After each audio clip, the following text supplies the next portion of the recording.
তোদের দুজনের তো আবার একই দিনে জন্মদিন, প্রতিবার তো বাড়িতে অনুষ্ঠান করি, এবার একটু আলাদা কিছু করবো ভাবছি। এই আলাদা কিছু মানে জন্মদিন পালন না করি এইবার আবার মৃত্যু দিবস পালন করবি নাকি?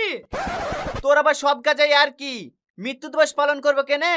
অন্য কিছু মানে ভাবছি ওই পাড়ে একটা পুরনো বাড়ি আছে, ওই বাড়িতে তোদের দুজনের জন্মদিন একসঙ্গে পালন করব।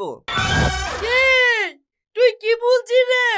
ওই বাড়িতে দিনের বেলায় কেউ ভূতের ভয়ে মানুষ যেতে পারে না। দাদু বলছিল সব সময় পেটাতে ঘুরে বেড়ায়, আমি যাব না। এই আমি মেয়ে মানুষ হয়ে ভয় করছি নি, আর তুই ছেলে হয়ে ভয় করছি কেন? মেয়ে মানুষ তুই না রে, মেয়ে মানুষ এ, দেখছি নি এক্ষুনি ভয়ে কাঁপতে লেগেছে। এই শফিক, তুই মেয়ে ছেলি তো তোর কান নাক ফুরানি নাই কেনে?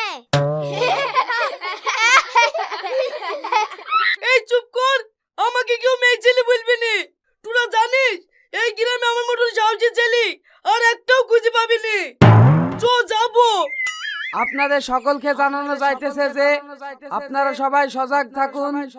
আমাদের এই গ্রামে চোর ঢুকেছে, এই চোরকে যে ধরে দিতে পারবে তাকে সরকারের তরফ থেকে 1 লক্ষ টাকা পুরস্কার দেওয়া হইবে। শালা এমনিতে ভূতের ভয়, তার উপর আবার চোরের উৎপাত।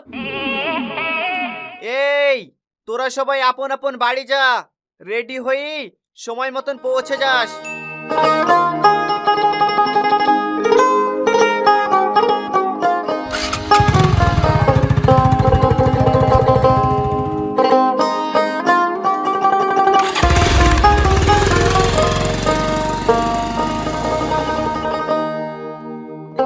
এই কাপড় তো মারলি, তুই তো রাতে দেখতে পাসনি রাত করা, তোর গেলে কোনো অসুবিধা হবে না তো?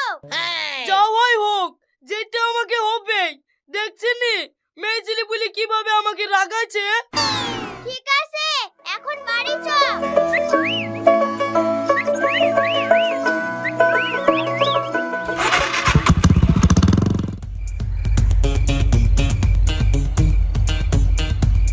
এই তো এই বাড়িটাই লুকাই কি?